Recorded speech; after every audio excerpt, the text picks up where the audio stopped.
ఇంకో మాట చెప్తాను.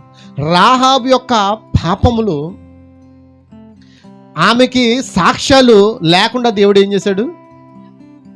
నిర్మూలన చేశాడు. అంటే అర్థమైందా?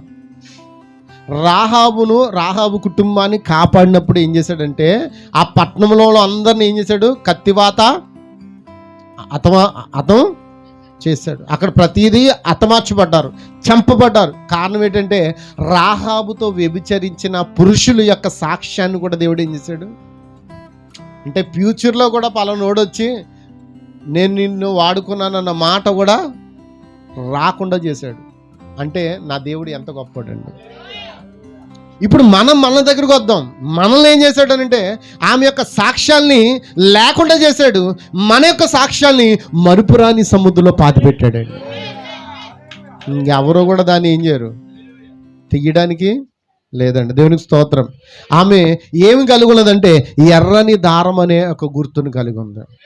ఆ గుర్తు, ఆ కిటికీకి, వాళ్ళిద్దరిని వేగుల వారిని ఏ కిటికీలో తింపిందో ఆ కిటికీకే ఎర్రని దారం కట్టమన్నారు. ఆ ఎర్రని దారం కట్టిన ఆ కిటికీలో ఆ లోపల ఎంతమంది ఉంటారో వారందరూ ఏమవుతారు? కాపాడబడతారు. ఆ యొక్క బయట ఉన్న వాళ్ళందరూ చంపబడాలి. దేవునికి స్తోత్రం. ఎందుకంటే అది వాక్యమే ఉన్నది. దేవుని నామమున మహిమ కలుగును గాక. కాబట్టి రాహాబు ముందుగా నిర్ణయించబడిన విత్తనమే ఉన్నది.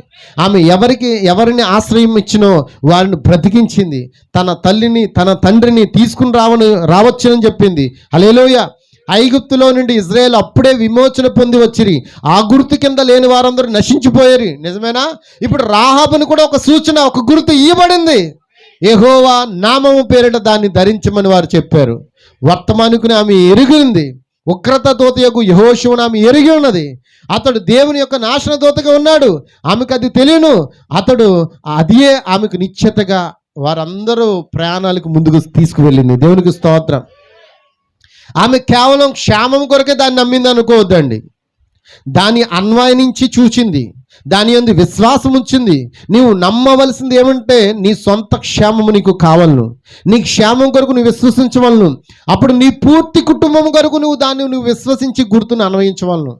చాలామంది అనుకుంటారు, నేను రక్షణ పొందేశాను, అయిపోయింది, నాకు ఇంకా సమాప్తం, కథ సమాప్తం అనుకుంటారు. కాదు.